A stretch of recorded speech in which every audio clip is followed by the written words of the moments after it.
Pinuhin nyo lang yan. Diba? Yan, kagaya nito.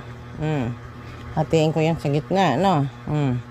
Hatiin ko yan siya sa gitna. Para, kita nyo? Yan. Slice lang natin. Pino.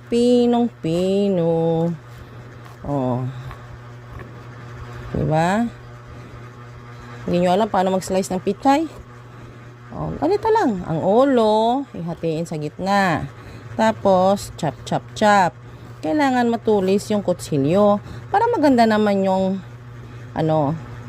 hugis ng mga gulay. 'Di ba? Sarap kuyain. Masustansya, malinamnam. Ganun lang. Chop.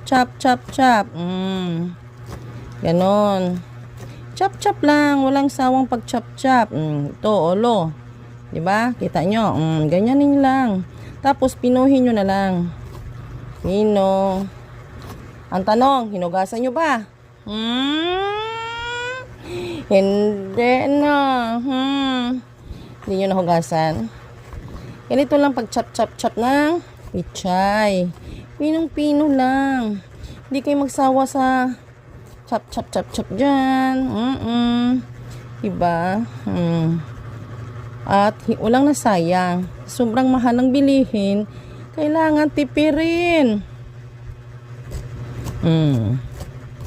At alam nyo na kung saan papunta. Siyempre, doon sa mabubulok.